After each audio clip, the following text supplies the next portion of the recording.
Orlando, Florida. Booked an Airbnb with a nice little view. Invited my brother Bryn out for the weekend. Steak, cigars, gym, and learning about real estate is what the weekend consisted of. Enjoy us breaking it down. Oh, man. That's good. That's good. That's good.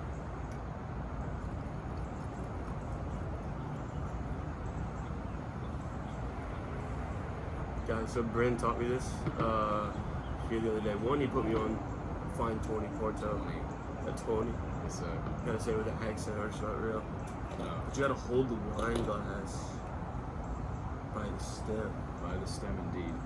You know, I think many men put themselves at a huge disadvantage when they don't understand small little etiquette-related things. And so I've been trying to teach myself because even though I was brought up in kind of a family that's more upper class, you know, we're from Zimbabwe, which was Rhodesia, which was all upper class English people. Yeah.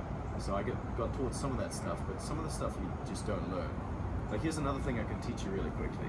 Yeah. So when you pour wine, I mean, this is poured wine, so maybe it's different, I don't know. But you put your thumb in the bottom here, and you pour it like this.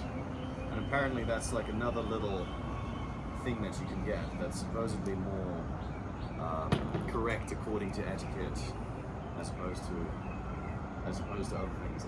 Yeah. It's good to know, though. Yeah, and It's good to know. certain people notice that. Most people Right. don't. But you don't care about most people. The people you want to notice that do. Correct. And that's where it goes a long way. Correct.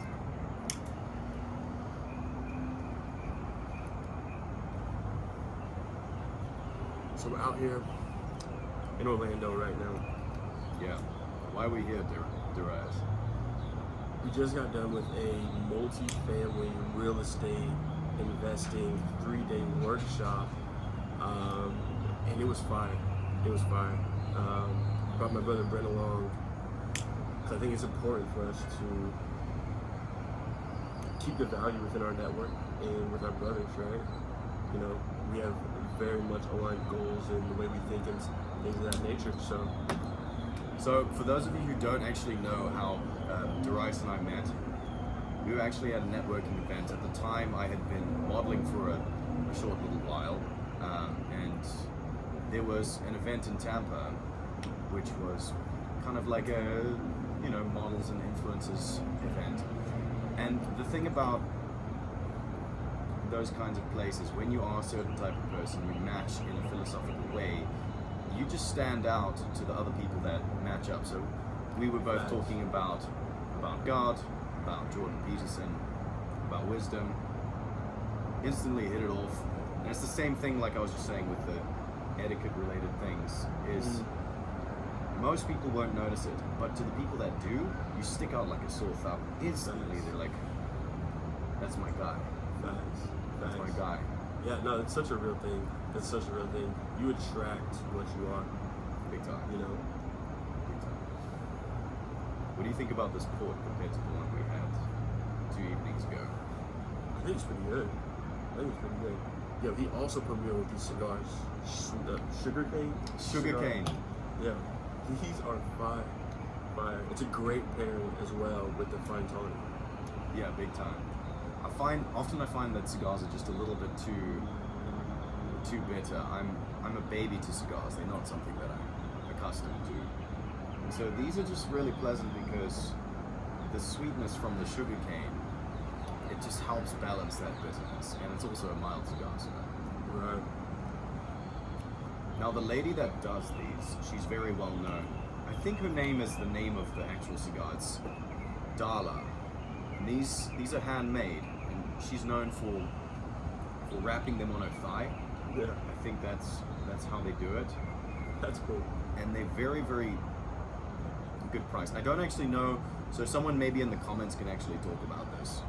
Why they actually rub them on the thighs. I think it's like the soft hair or something gives it a certain texture on the outside. I don't know anything about that. But she's famous for doing that. In Ybor City.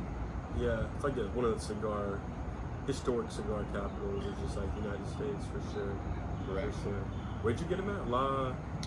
Verona? It's called La Verona. I think it's Fararaona. Yeah. So, about this course that, Darius was pleasant enough to invite me to come on a real estate course with him here in Orlando. And I guess that's something we can talk about before we get into like Jesus and philosophical deep stuff. Yeah, just see where the conversation takes us. I think let's name the one big thing we learned, and then our favorite part about it. Yeah. All right. You want to start? What's the one big thing you learned from the event, or that you took from it? I would say that something that I learned. I think this is something that I already knew, but that even if you know something consciously, you don't really realize it subconsciously until you see other people doing it. Mm-hmm. One thing that the course helped me to see is that there are people that are my age that are not ridiculously smart compared to me, are doing these massive multifamily deals. And multifamily doesn't necessarily just mean like a duplex. That's not really what is meant by multifamily. Multifamily means like these. It means 20 units up. Yeah, more than 20 units. Yeah. Often, it's like, it can be anywhere from like 300 to jolly 600 units even. That's multifamily, and the idea that people as young as us could do something like that, it's an idea that I don't think was, it's logically, yes, probably somehow, but it becomes more real for you when you see other guys our age doing it. Yeah, dude. I mean, you took the words right out of my mouth. That was literally the biggest thing that I was breaking down, just kind of reflecting on the last 3 days we had out here. It's like, now you look at properties like this, and like the one we're staying in, right? And it's like, okay, maybe I can actually put in an LOI and value add to these places, because you see where there's deficiencies at, and it becomes real, right? And then how fast. Yeah. What did you say like the first day, dude? You were like, we should see if we can put a letter of intent for this. Bro, on this B&B we're in, because like the view is awesome. It has some outdated features, and I'm sure you could add some value to this place.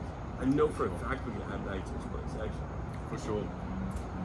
Now, as far as like the last 3 days we've been hanging out, kind of doing this course, what would you say has kind of impacted you philosophically out of the stuff? Maybe not even just the course, but just like something that's reoccurring in the last 3 days that's been sticking out a little bit. Honestly, and I think they did a great job of ingraining some things subconsciously. Yeah. They were very aware, because it was called multifamily mindset. So my boy Jim, who did the event, like spoke, he did, I think, a great job speaking. He's a great public speaker, but he did ingrain a couple of things that were just kind of a recurring theme to me that I would say I want to take moving forward, which was one of the things we even wrote down on like our little name card we had, which was just like take action, right? Like there is no better time than now, right? But like however you want to break it down, just whether that's going to be like market cycles, right? Like actually getting into multifamily real estate, like there's actually no better time than now, right? And then like taking steps towards where we want to go, right? Like I know we're going to be successful, and I know that doing things like getting these type of buildings and things of that nature are in the future, right? So it's like set your mind on taking the actual steps to do that, right? So I'd say as far as like from a philosophical view, like a principle, right, that just kind of stood out to me was just like taking action, which is very cliche, but it's so true, especially going through the day to day, you forget sometimes. I agree. Yeah. There's many times that I've just let opportunities pass me by, and it's quite funny because even though there was like one particular chap that's our age, he's 24 years old, pretty young in there. We were younger then, almost everyone there as well. So you know, we got to 90%, yeah, we got to see people that were as young as us doing it, but they were also mostly older people. And I kept beating myself up for a long time, like, hey, you know, maybe with music, because that's my main thing. Like, I just didn't do the teenage rock star thing that I could have done. But, you know, despite that, we're still in our youth, we still have these years. And what's really excited me is that now we're taking action, now we know the necessary steps, like you were talking to me about recently. It's like, don't think that, you know, you or anyone else is so far ahead of me. Yeah. Just, we're all humans and we're all kind of dumb. So we're all just figuring it out. That's it. Even the ones that are successful. Yeah. Just mindset shift. No, that's facts. That's facts. It's so easy, especially with social media and the way the world is today, to feel like you're behind, or you see people making, you know, 30K a month or 100K a month, and you're like, man, like, what am I doing wrong? And you start beating yourself up, and it leads to inaction, right? Big time. That's just honestly holding me back, you know? And just like the kid we met that's 24. Yeah. Granted, his dad was a guy that spoke at the event who was also a probably 9-figure entrepreneur, right? So that's how he got into multifamily. But he's not that far ahead of us either. He's on his second property right now, second multifamily, right? And I feel like you could beat him in sales too. Like, he's a decent sales guy. Decent.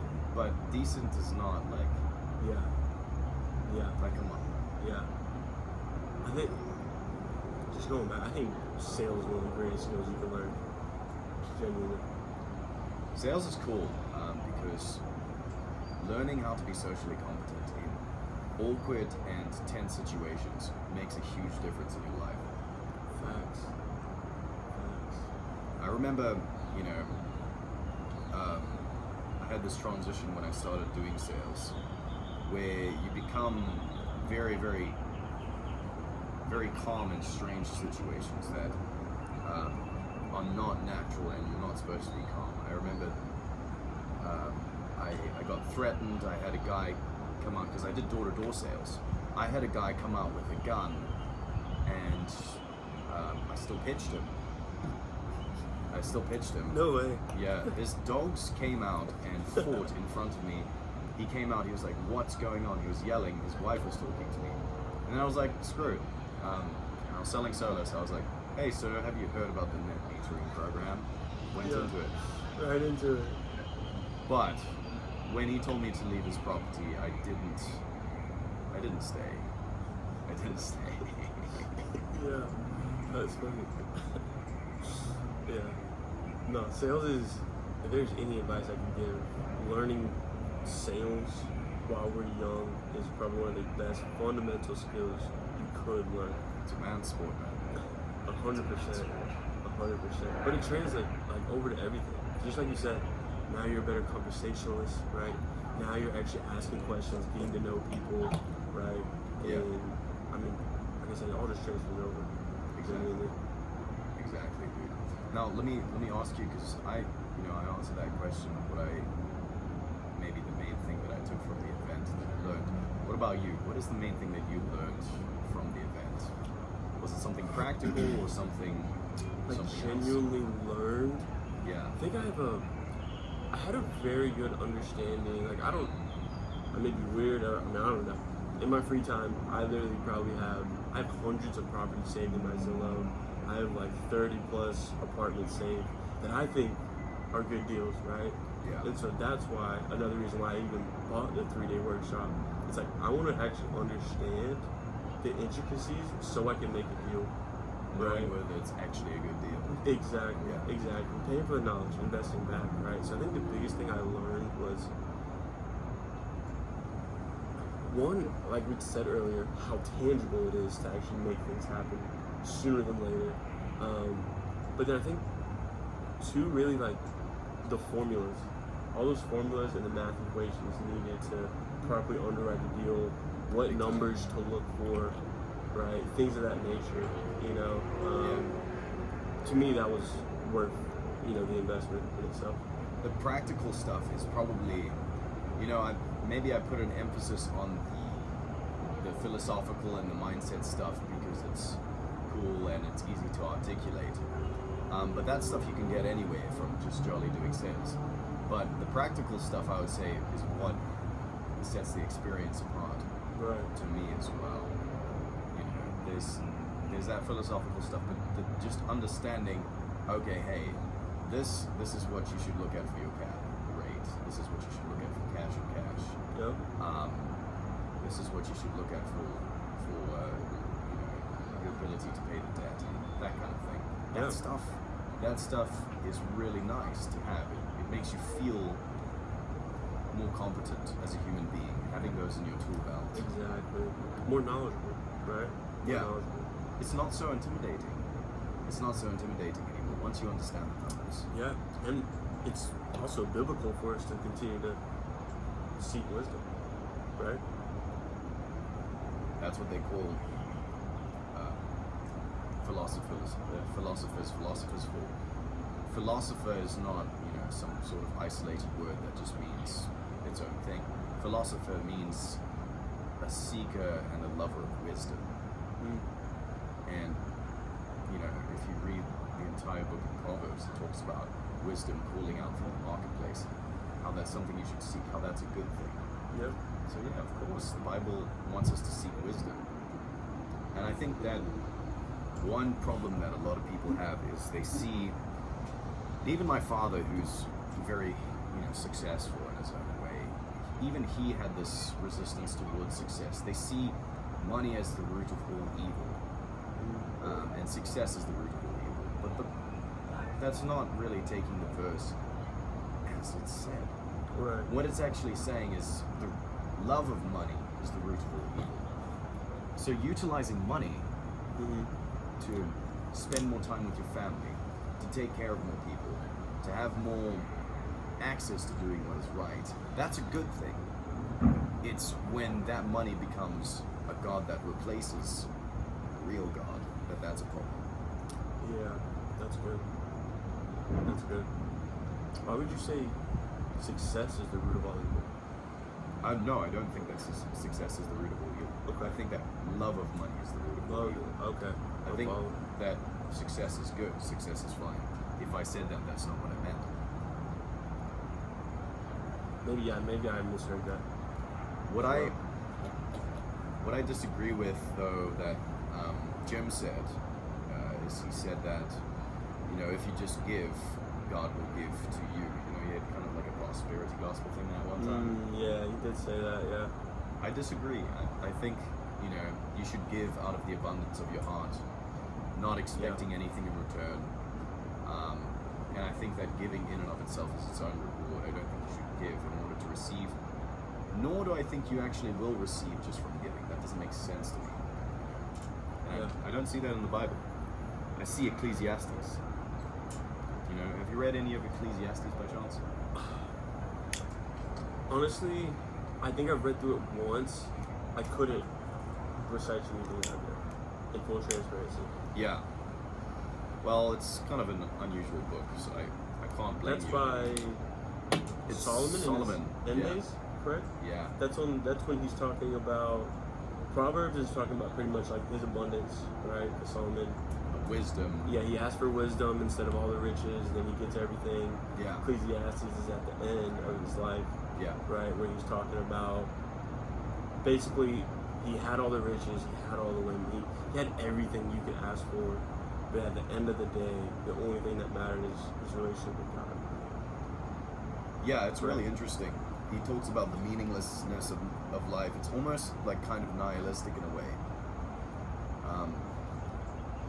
But, you know, with the Ecclesiastes, where the rubber hits the road in this conversation is you learn that both good people and bad people, people that do evil things and people that do good things, receive the same fate ultimately.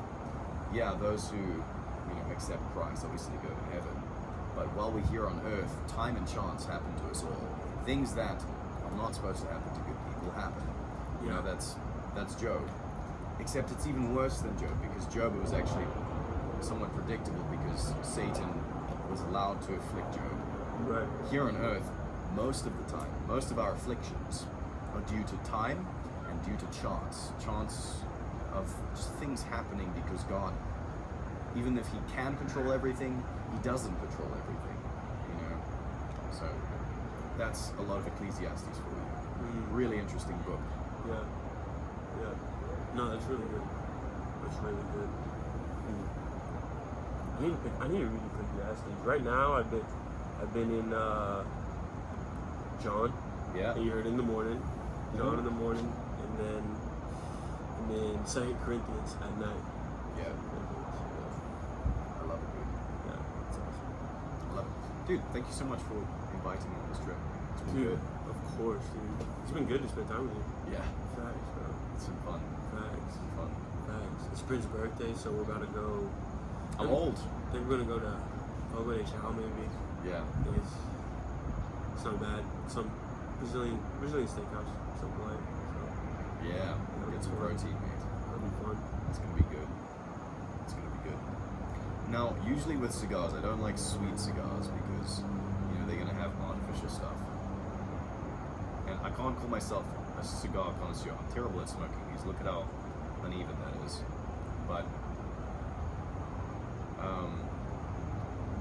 But this, since it's got the sugar cane, you know, it's got that natural sweetness, you know, infused. It's not, I know it's not like some jolly aspartame mixed high fructose corn syrup crap. Yeah. You know, there's some of those like artificially flavored cigars that I'm just not for. Yeah. And it just adds a nice little touch, you know. No, for sure. Bryn's probably the most dialed person I know as far as health, understanding health, knowing what's good for you, what's bad for you, and actually like strict on your diet. Have you always been like that? I started when I was probably about 18. You know, I've never been an athlete. I've never been someone that was I would consider disciplined. But slowly, I just started building the desire to actually change my life. And it didn't happen with any sort of breakup or any sort of trauma. I just decided one day, screw it, I want a six-pack and I want big shoulders.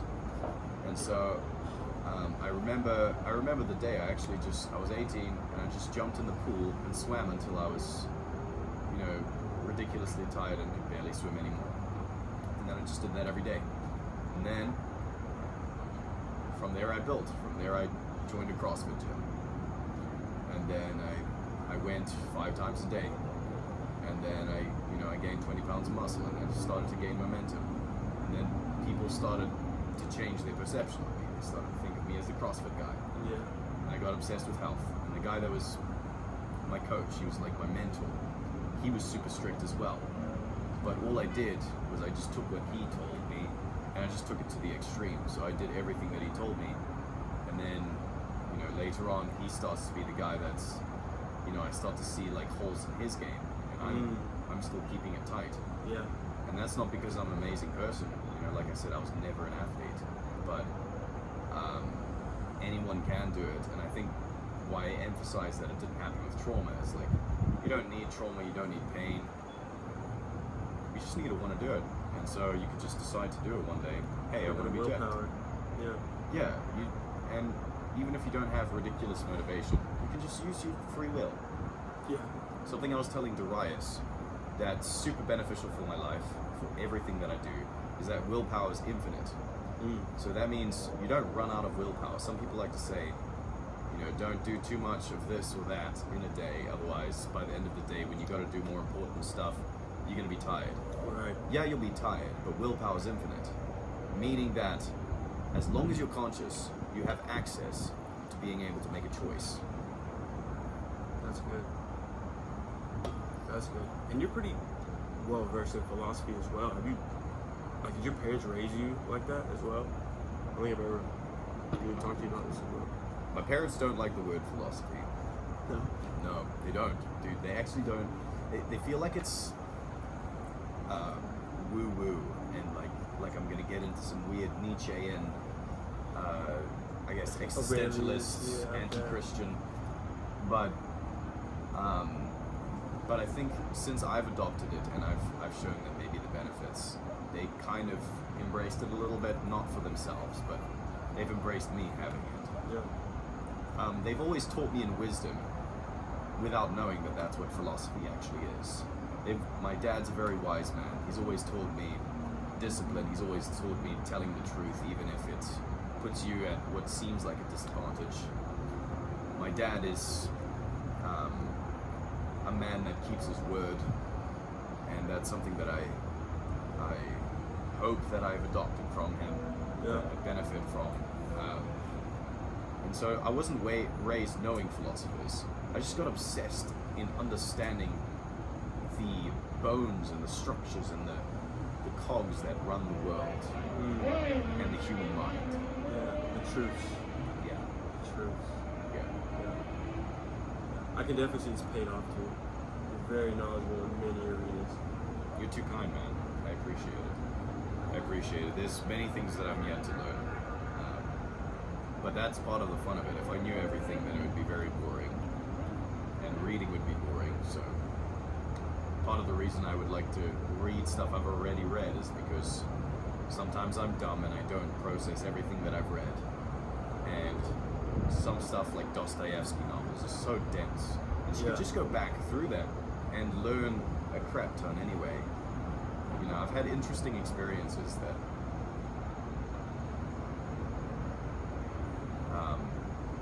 with philosophical books, the funny thing is, some of them can change your mind, and you can almost feel it changing your mind. It's a really strange experience. Yeah. I had one book like that. I had one book that's Okay, really, tell me about it. Tell me about that's it. really done that. I want to listen to this. It was called, oh man. Oh, dude, I'm looking at it. It's black and white.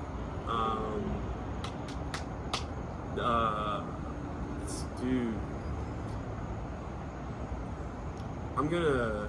If you don't have it, what was it about? I'm gonna attach it in the link below. Chasing Daylight. Chasing Daylight. It's called Chasing Okay, Daylight. sweet. It's called Chasing Daylight. Yeah. And dude, I don't know how to explain it. Like when I was reading the book, I was just very present, and I could literally feel it like changing the way I was processing info.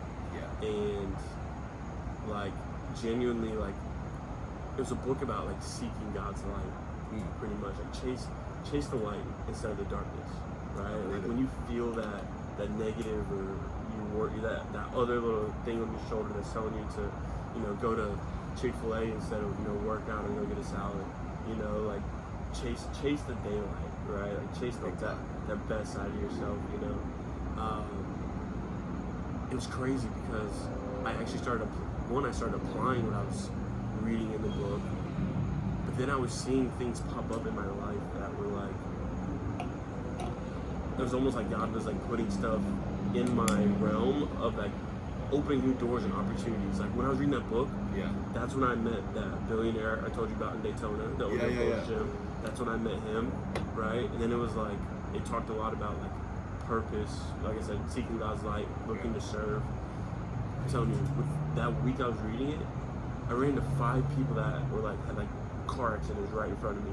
That's crazy. And like I was in a position to like get out and like help those people, serve those people, right? Yeah. And like you just, I don't know, it was crazy because it was so real. Like that was the first book I felt like, wow, this book impacted my life. Yeah. That's amazing, dude. So just being present with God. Yeah. I think that's one of my top, I don't know if you want to call it philosophies, but top maybe virtues I live by, or I don't know the word I'm looking for, but like those all work. Like what does that always mean to you? What does that mean to you, being present with God? Yeah, I think me and my friend, you know, Alec, you know, we do Bible studies every Sunday. If you guys want to join into a group chat of just other believers, other men, make sure you drop a comment below. I'll send you the link to that Instagram group chat that we have. I think it's about like 50 guys now, actually. Just all those believers that we're growing, you know, and we do Bible studies 3 times a week, Tuesday, Thursday, and Sundays. Our Sunday group is just kind of we call it the starting 5. Bryn, Alec, Lee, GB. And we just get on and just read the word and dive in and break it down. You know, nothing crazy. But when I sit down with Alec, because I like to sit down with Alec probably like once a week. He's very knowledgeable, has a great relationship with God. And honestly, I feed off some of his energy he gives, you know, because he's in tune. He's in tune. And it's good to stay with brothers that are in tune, right?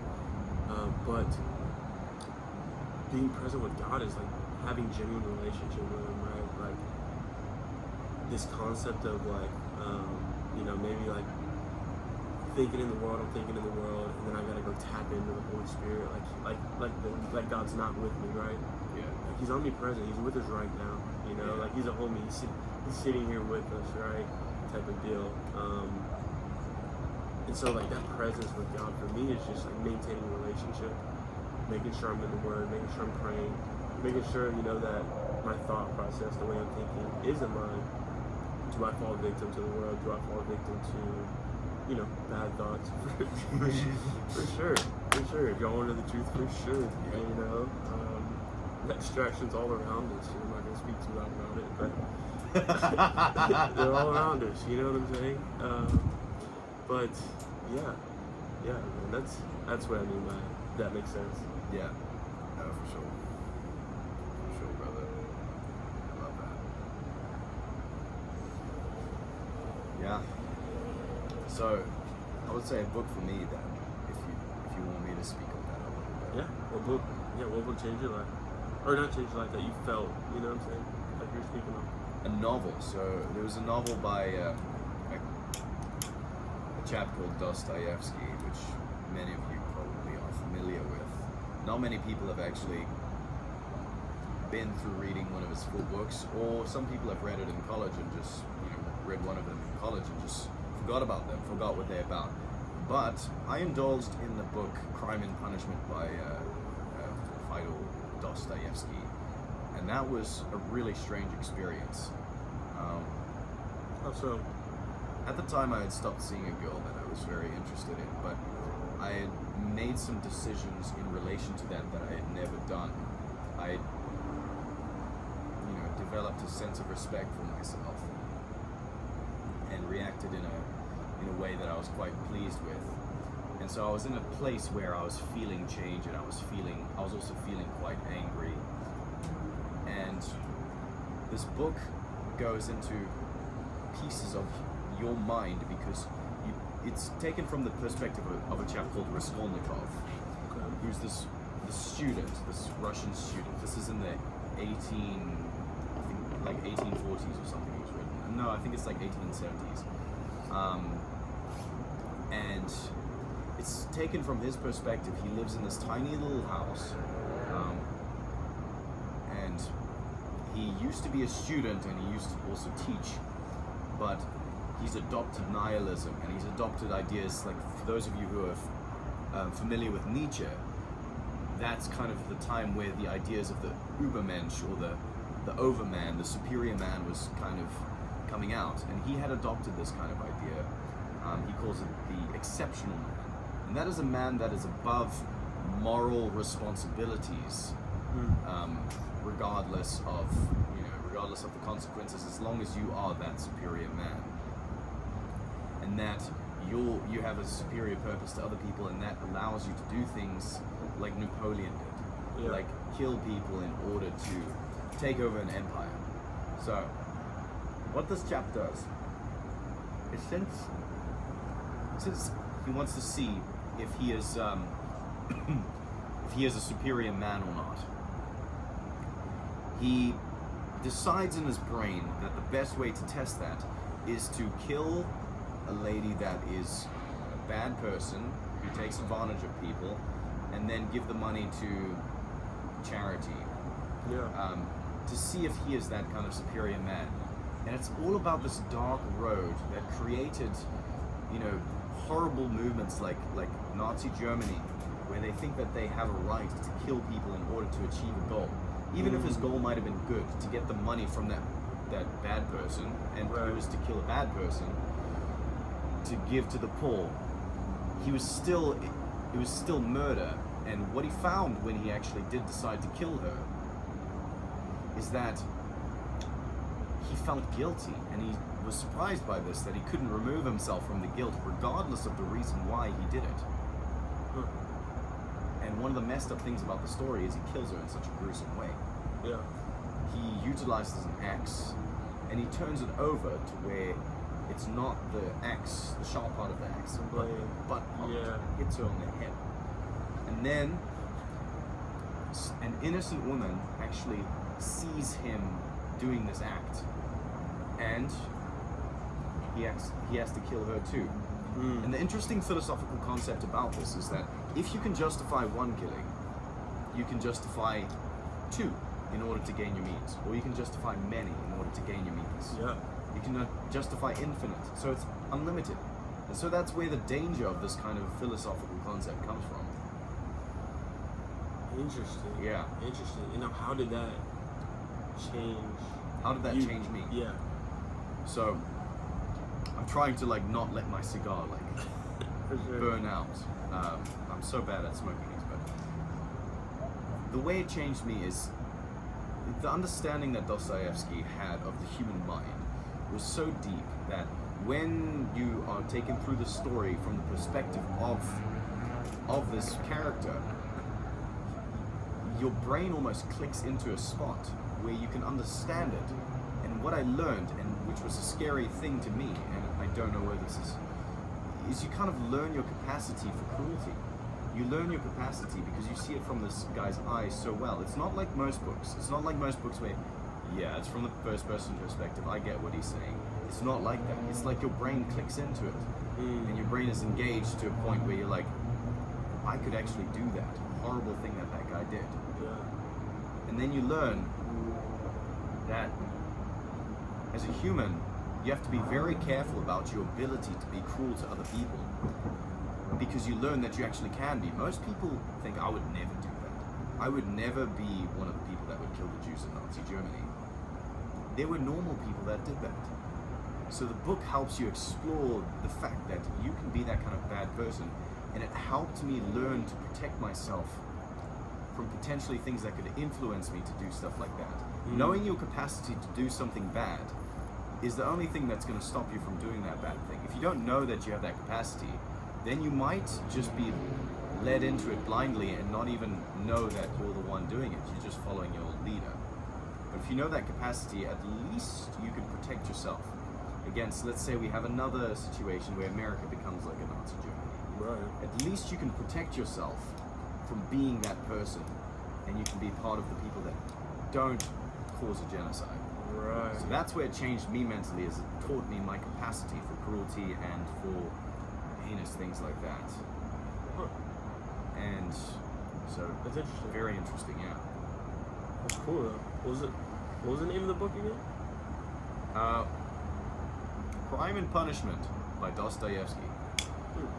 Crime and Punishment. Yeah, that's interesting. Very good book. That's extremely interesting. It also helped me combat Nietzsche, because I've indulged in the ideas of the Übermensch a little bit. You know, I've thought, well, most people don't think about philosophy and learn about things like that. Maybe I'm this idea of the Übermensch, the overman, the superior man. But it helped me combat that. It's not true. You're not better than other people just because you know certain things, because you write certain books. Right. And Nietzsche's very compelling. And so the only thing that could pull me away from someone as compelling and intelligent as Nietzsche is someone equally as or more intelligent that actually has an ounce of truth that makes even more sense. And Dostoevsky is what did it for me.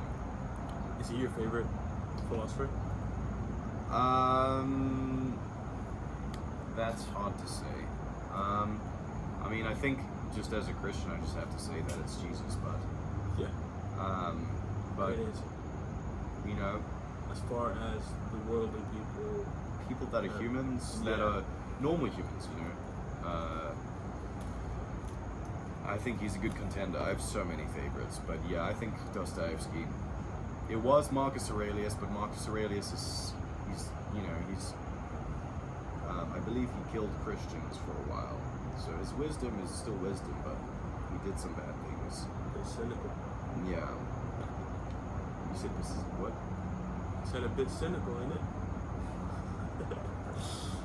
But Dostoevsky, yeah, I would say Dostoevsky's my man. For sure.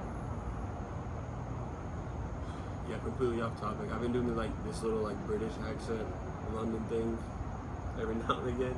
I don't know. You know, I can't be the only one. Can't be the only one. When you're in it, you're just in it. You know what I'm saying? But no, it's awesome. Bryn also won his first fight recently. Amateur boxing, not boxing, MMA. Muay Thai. Dude, I get a Close bunch of enough, views. close enough. I just don't know. Yeah, we've just been getting working these past couple of days. He's been getting me right with my form, boxing technique. He learns We've been getting jolly after it. quick. We've been getting after it. It's fun. It's fun. It's good fun, man. How have you seen fighting just kind of help you in life? Because I know you've been doing it for a second now, and you just did your first like actual fight against an opponent. How's that help you? I would say that fighting has helped me in the same way that sales has, maybe even more so. Is that, and actually, funnily enough, it probably ties in with this book, you learn your capacity for violence. Yeah. And when you learn that, you have no necessity to prove that you can be tough or be a tough guy. Right. And so you don't necessarily have to tell people, oh yeah, I'm a fighter, I'm tough. Thank you, sir. I'm a tough guy, I can fight. And you don't have to go to a bar and challenge some random poor gentleman to a fight. Right. You don't have that necessity because, well, one thing is you've been humbled, and so you don't really feel like always just fighting people. Another thing is that you know that you can humble someone else, Right. and so you don't need to. Generally, the people that say, "Oh yeah, dude, I'm a badass, I can fight." That chap in the sauna earlier today, there was a chap in the sauna who was just telling everyone he could spend an hour in the sauna at 170 degrees, which is very unlikely unless he's the most disciplined person and unless he's had a handful of heart attacks, which 20 minutes for me, and although I'm not the most mentally disciplined person, I would say I'm reasonably disciplined. Right. 20 minutes is a lot. An hour? Where's the rest of the success in his life? I did not read that from him. Yeah, I agree. I think you have to be weary of. Then why was he telling everyone too? Yeah, exactly. You have to be wary of what people say. Like, there's a guy at the event this past couple days. I'm not gonna name drop, but the guy that said he had a bunch of single family homes. I was sitting across from us. Kind of smelled through that. Don't genuinely think he had that many. Yeah. But I think that's just where you have to be wary of deception, because deception's real nowadays. A lot of people want to put on a persona that's fake to make them feel like it's love. Correct. But then internally, when they've lied to themselves, and Yeah. their word isn't actually meaning anything, and so that actually pushes you lower. If that makes sense. That's a good point. That makes sense. Yeah, and people like you can see it. That's the thing. It's like it pushes them lower in status to your eyes. But then you get chaps like Jim. And how did you feel about Jim? He's a baller. Yeah, you said Yeah. something earlier to me where you said something to the effect of, Jim always said, "Oh, I'm a soft guy. I don't feel. I bend over backwards for people." But I remember you saying, I think that guy angry at you, his face turns red, and it's a scary situation. And I think that's it. You could see okay, he doesn't talk about it, which means he's probably about it. Yeah, exactly. That's a telltale sign, especially nowadays. Everyone's trying to play a facade, Big time. Yeah, and goodness, we were talking about that quite a lot. The other evening, it's usually the people that are showing you how amazing. We were talking actually about honor sensitive people. You remember that? Mm-hmm. Where I talked about one chap I know, gentleman in a certain show industry, I won't say what, but he had over 10K followers. And I found him to be very honor sensitive because he wasn't quite there yet, but he wanted to be there. He wanted to be that guy. And so when someone says something like, "Oh, I think you have a certain job," and it's unflattering to him, like if someone called him a shoe shiner, he'd be like, "Whoa, she thinks I'm a shoe shiner." Like he'd say it, he'd verbalize that. He'd be like laughing, ha ha ha. And those people are easy to manipulate. Not that I would want to manipulate them, but other people, all they have to do is say, "Yeah, he's great, he's amazing, he's the best guy ever." And then he's so honor sensitive that he doesn't even read that, and he's like, "Yeah, I am awesome." And then his friends are just the people that promote him. But generally people that really are about it. If you meet an actor or a model or a musician that's ridiculously famous and you ask them, "Hey, are you famous?" They just say, some people would say that. Something to the effect of that. Yeah. And if you treat them like normal people, I was telling you, Yeah. there's gentlemen at the UFC gym that are way more successful than I am, way further ahead than I am. And if you just treat them as though they're normal people, and you ask them the name, you don't say, "Hey, are you this guy? Oh, can I get a picture? Can I get a picture? Yeah. Hello. Treat them normal. What's your name?" Right. "Hi, I'm Bryn." And then that's all you do, and you treat them like real human beings, and then they feel like you're one of them. Exactly. It's better, way better. 100%. 100%. Yeah, no, that's a real thing. That's a real thing. I got a boy that plays Major League Baseball. Major League Baseball. Yeah. And then we like hang out with his friends that are, in the league, of course. Not putting it, like, not, like, I don't want to say kick him off the pedestal, but like not putting him on that pedestal. For you sure. know, where they're just, He's just your friend. Yeah, exactly. There's normal people. There's normal people, and that's how they want to be treated, right? And then that actually allows you to build a friendship, right? You're not just another quote unquote fan or whatever, right? Yeah. 100%. 100%. Yeah, like I'm sure if you saw, like if you were at my gym and you saw Paul Acosta, you probably wouldn't go up to him and take a picture. That's not your vibe. No. Because you treat people, no matter who they are, as just humans.